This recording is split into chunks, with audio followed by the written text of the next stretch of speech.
and welcome to Springing Up. This is Sarah Webb, Community Engagement Librarian with the Clark County Public Library, and we are going to discover what's springing up in Springfield and Clark County. Can you guess where we might be exploring today? That's right, we're going to go see some local community gardens, and you'll get to know some amazing organizations that are growing great things right here in your community. Ready? Let's go! Hello everyone, I'm here at the Springfield Promise Groves Visioning Garden, and with me is Kaylee Lawrence, Executive Director of Springfield Promise Neighborhood, and Robert Welker, who is the organization's founder and currently serves as the garden facilitator. Thanks for having me here today. Yes. Thanks for being here. So tell me more about Springfield Promise Grows and how did it get started? Promise Grows became a project that we started with our neighborhood association. We worked with the neighborhood right in this vicinity, these 10 to 15 blocks, to work with residents and build a network of relationship and build a group of people that was interested in giving back and working on behalf of their community. And one of the big issues from the beginning was food access and sourcing and food choice. And we had some people who had gardened in the past and were really interested in doing that and continuing that. So this was a really organic, pun intended, project to start because we said, what does it look like to even have a garden in this neighborhood? So the property that we're at today was originally owned by the Fuller Center for Housing, and the houses right around here on this block are Habitat for Humanity houses that they've built over the last few years. And this property had been kind of set aside for community projects. So this was, it's very central, kind of right smack dab in the middle of the Lincoln Elementary attendance zone. And Promise's work started specifically at Lincoln Elementary.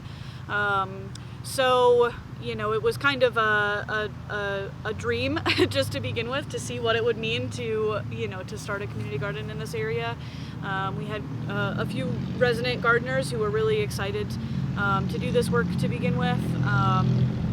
And it's evolved over time, of course. This is, I don't know, year 6 maybe of our work here. So it's been a long time coming, and we've had our fair share of trials and tribulations and successes, but we've gained a lot of momentum this past year, and we're excited about it. Excellent, excellent. So how is the Visioning Garden organized? We have a coordinating team. Includes residents as well as members of the board, and it will eventually include resident gardeners who are taking part of our kitchen vegetable garden that we've started this year, and so they'll have plots here and then be part of the group that makes decisions about the future of the garden and how it's going to go. But it starts with the coordinating team. It is a project, the Springfield Promise Neighborhood.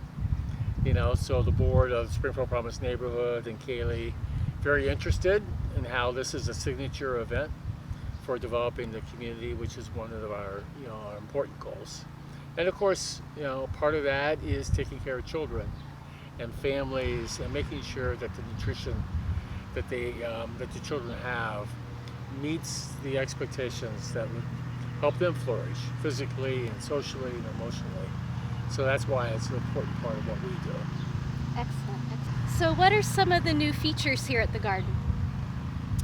So in the fall of 2020, we added what we're calling the kitchen vegetable garden, which is our space at the kind of back of the property, which is central, I guess, in this block area.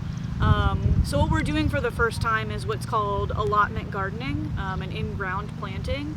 So we fenced out this big area and we're starting to divide up. We've tilled the soil, we've tested the soil, we've got some really good organic matter going on. And so we're dividing up that area into plots for either individuals or families or organizations or church groups or anybody who would be interested in growing their own food. This is the first time that we've done this style of allotment gardening, mostly because the property that you see behind us was the original site of Lincoln Elementary, and so all of that construction debris made it difficult for us to do that type of in-ground planting. But thanks to the Farm Bureau and the Community Health Foundation and Job and Family Services, and I could probably go on and list about 10 other organizations, probably the Combined Health District also, have helped us, build the resources to be able to make this extra special area for families and individuals who want to grow their own food. So that's a new venture for us. We've also worked on our hoop house, our greenhouse, to be able to get that functional for the cold weather months, so that we have the chance to start some seeds early in the growing year, and start some of those plants, so that when our gardeners come in the spring, we have some resources to be able to give them, as far as seeds that have been started or baby plants that they can use for their own garden plots. We've expanded what we call the public beds, which are beds in which we grow food for food banks and for some of the needy families in the area.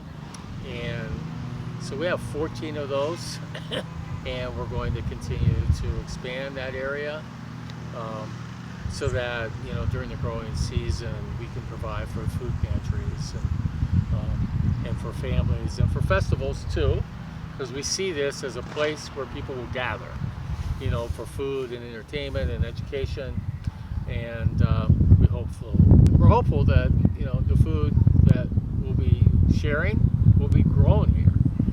So that's the other element. Wonderful. Yeah. So speaking of festivals, what kinds of programs and activities do you have planned here? Yeah, we're going to be inviting people who are interested in plots and doing some education with them.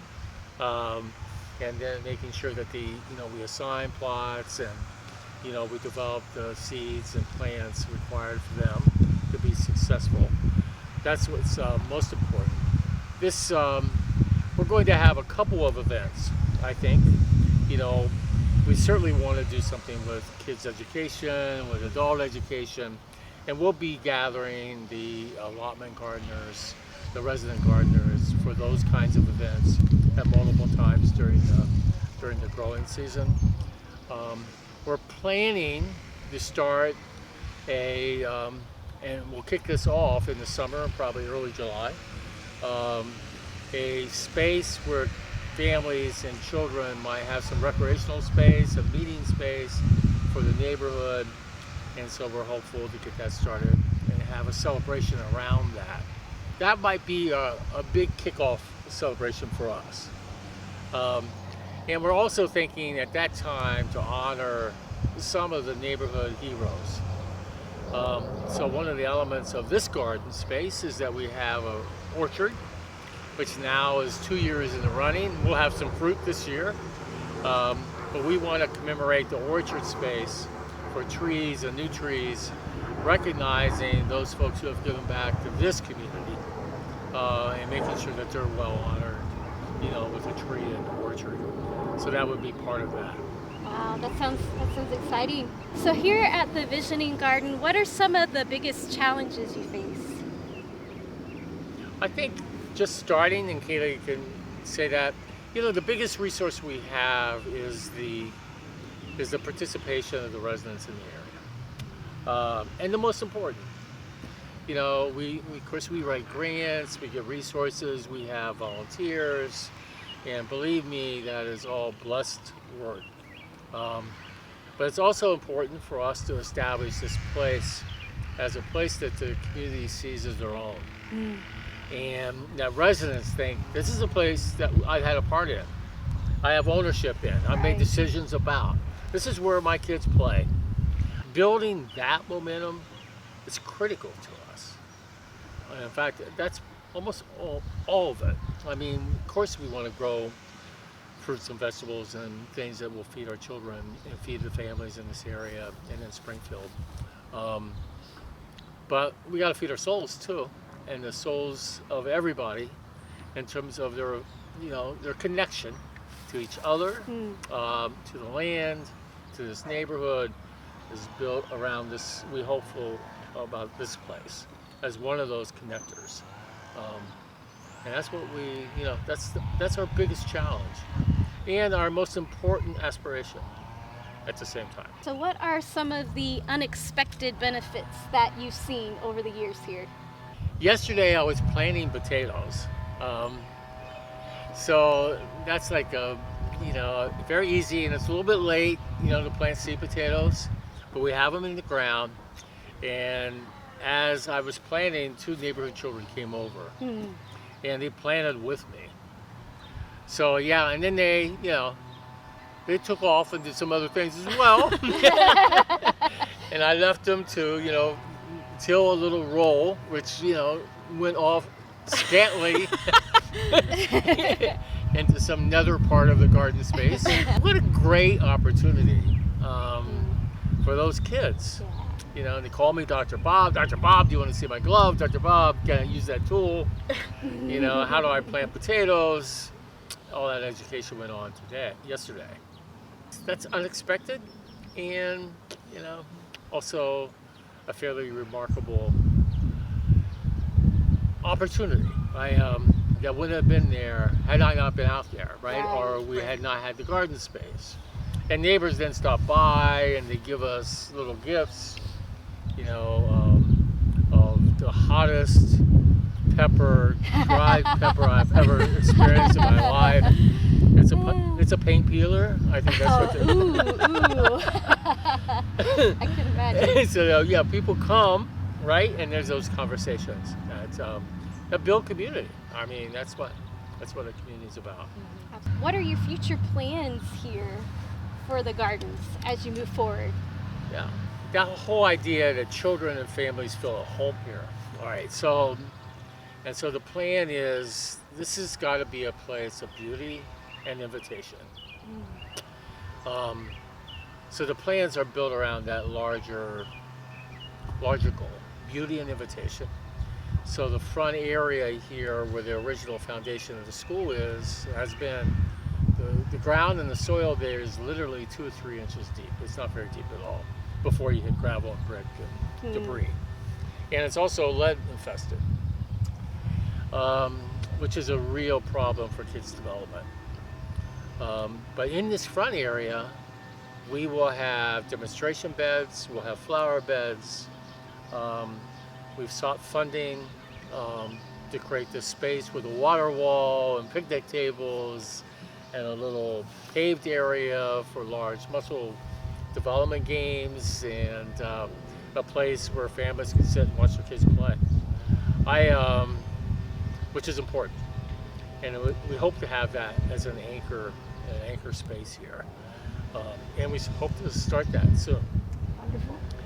I've also been working with the Clark County Local Foods Council, which is a fairly new organization, started in 2016-17, I believe.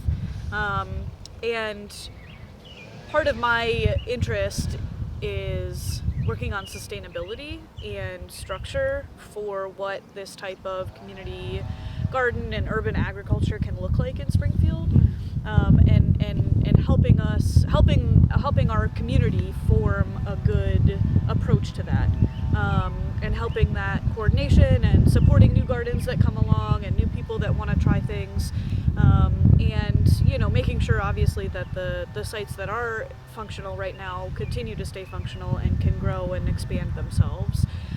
So I'm interested in that type of community visioning as a local food response, with food sourcing and food choice.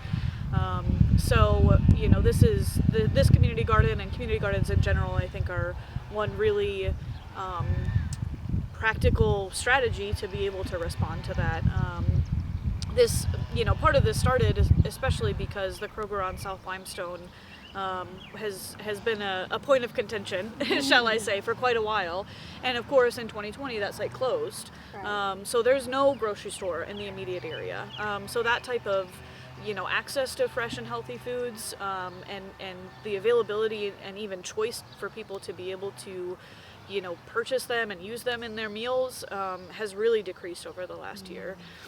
So that's something that the local foods council is paying attention to and wants to work on, and sees community gardens as one strategy to support that. So big picture, that's something else that I'm working on with the foods council, to come to some type of community approach around this local food source. Excellent. Yeah. So speaking of the local foods council, what other groups or organizations have you partnered with, or are you considering partnering with in the future? Sure, yeah. So the Community Health Foundation has been a huge partner, valuable partner for us from the beginning. They were very supportive of the work that we've done here. Obviously, Habitat for Humanity and Fuller Center for Housing, allowing this property to be used for this purpose has been really critical, of course. This wouldn't exist without any of that. The Combined Health District has helped us with a lot of resources, both in terms of knowledge and expertise, as well as resources to get building materials and a shed in place, and advertising our programs and activities. The school district has been also a help for us trying to get in contact with kids and families. We've got a strong partnership with them. Of course, the city of Springfield, the community development department has been very supportive of our work, and has participated with the local foods council in trying to create that vision for that, this shared local food approach.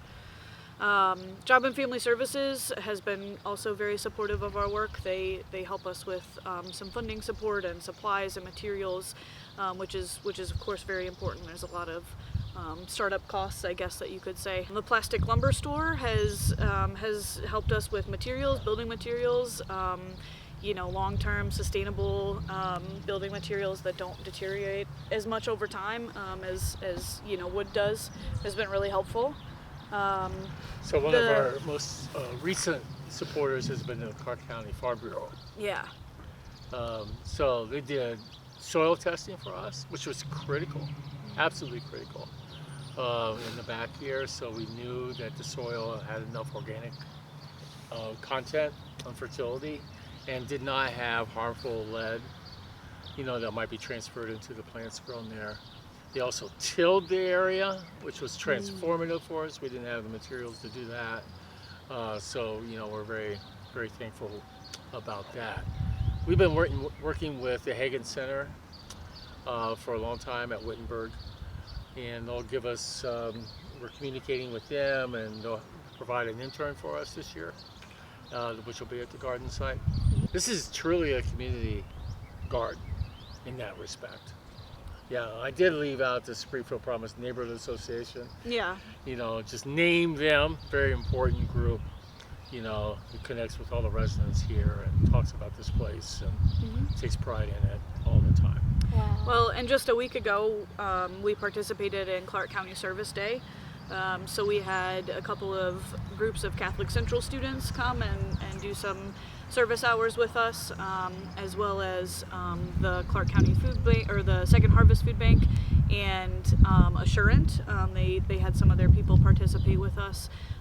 So that partnership has really benefited us a lot, because in 5 or 6 hours we got done what would have taken us weeks or months to get done otherwise.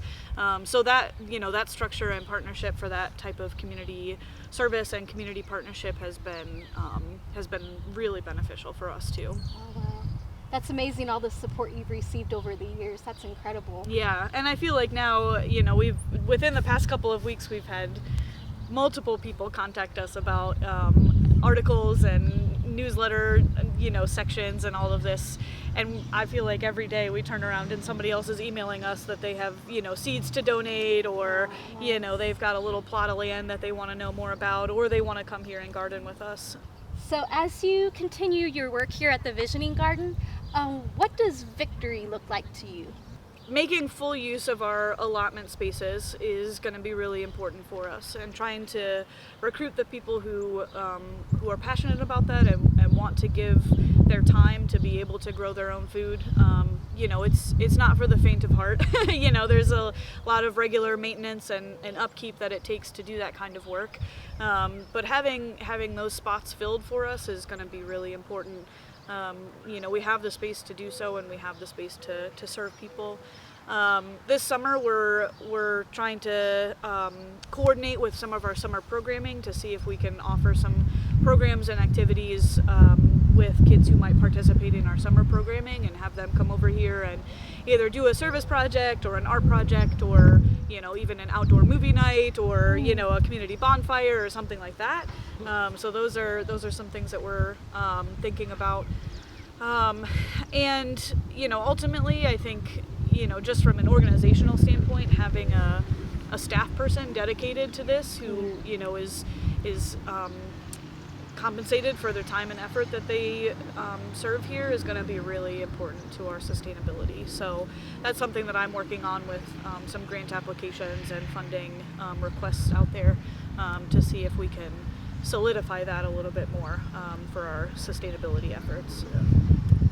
Great. And we're thinking of that person being a resident. Yeah. So that's super important to us as well, for the ownership piece and for the invitation of the neighborhood. So the resident garden manager will actually live in the neighborhood, and it's important to bring that economic opportunity as well as the opportunity to contribute to this space. Excellent. How can the community get involved with the Visioning Garden? So we can do this a couple of ways. We have an email address, which is promise.springfield@gmail.com. We check that all the time, and we're happy to receive contact information from people who might want to volunteer or have a plot. Our office phone number is 937-505-0330, so people can call and leave us a message there too if they're interested in joining us. And we have a Facebook page, so we can do the social media aspect as well. We've got both a Promise Neighborhood page and a Promise Grows page specifically for this garden. So we try to cross-share a lot of that information, but we're always welcoming new people who would like to have their own plot, or would like to give a couple hours of their time, or maybe they have a church group that wants to come over and do a service project, or maybe they have a classroom of kids that they want to join up with. So we've got lots of volunteer opportunities, and we definitely still have place for people who would like to have their own garden plot too. Some of the people that want to venture out and do this work and grow fresh food and vegetables for their family are not practiced gardeners. So really important to connect them to people who have done this work in the past, and that's really important to us. So you don't have to have a plot here. Resident gardeners can come and help us and help the people who have plots here. We do have one group we didn't mention was OSU Extension Office. Thank you. Who have provided seeds and plants to us. I mean, it's stunning work. And of course they have a Master's Gardeners program, and some of those folks have already been here, to help us as we planted our community beds. Well, thank you so much, Kaylee and Robert, for having me out here and for sharing all the incredible work you're doing here at the Visioning Garden in the Springfield Promise neighborhood. Thank you so much. Thank you for being here. Thank you for coming. Thanks. Wow, there is so much inspiring work happening at these community gardens. Here's a sampling of blooming books at your library to help keep your inspiration growing.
If you have any questions about what we shared today, feel free to shoot me an email at sweb@ccplohio.org.